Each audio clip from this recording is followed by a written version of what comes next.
실천교리교육 소개 강의 두 번째 시간입니다.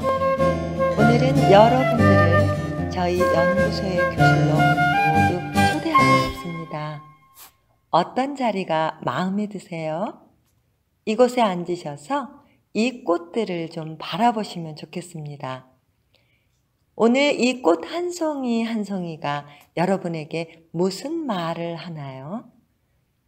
실천교리교육에서는 이렇게 사물을 깊이 바라보고 듣고 내면의 움직임을 느끼도록 참여자들을 자주 사물로 초대합니다.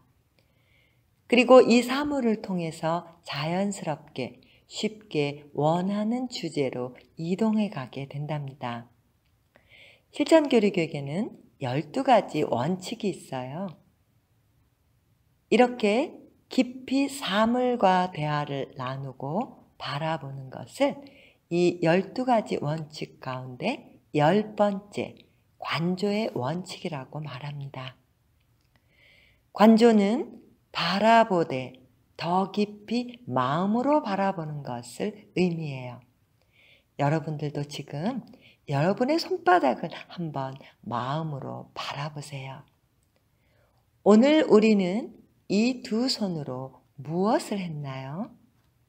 이 손으로 누군가를 도와주고 이런저런 수고를 해서 누군가에게 기쁨을 주었을지도 모르겠습니다. 또 어쩌면 이 두 손으로 뭔가를 했었어야 하는데 아직 못했네. 이럴 수도 있겠지요. 예수님께서는 일생 동안 이 두 손으로 무엇을 하셨을까요? 지금처럼 어려운 코로나 시대에 예수님의 이 두 손은 누구에게 다가가는 손이 되셨을까요? 이렇게 자연스럽게 사물을 통해 성경 이야기, 영적인 이야기로 넘어갈 수 있습니다. 이 실천교리교육 안에는 4가지 단계가 있어요. 이 4단계들은 물이 흐르는 것처럼 서로 관계를 맺어가는데 여기서 열매 단계가 아주 중요합니다. 한번 잘 보세요. 교사는 이렇게 말할 수 있어요. 이것이 무엇일까요?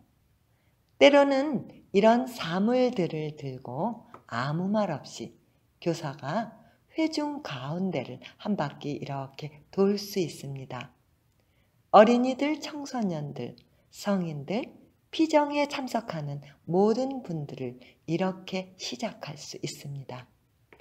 뿐만 아니라 중심에 무엇인가 이미 놓여져 있거나 감추어지거나 해서 발견해 가면서 주제 안으로 들어가요.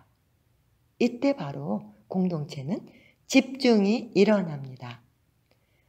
어떤 교육 공동체든지 집중이 중요하지 않은가요? 이제 2번째 단계, 만남의 단계로 들어가는데요. 여기서 주제는 물이었습니다. 그래서 이제 모두가 물을 만나게 됩니다. 실제로 물을 떠 놓을 수 있고요. 물에 관한 그림을 만날 수 있고 물에 관한 경험들, 유익함 등에 대해서 이야기할 수 있습니다. 생명 있는 모든 것은 물이 없이는 살아갈 수 없음에 대해서 이야기합니다.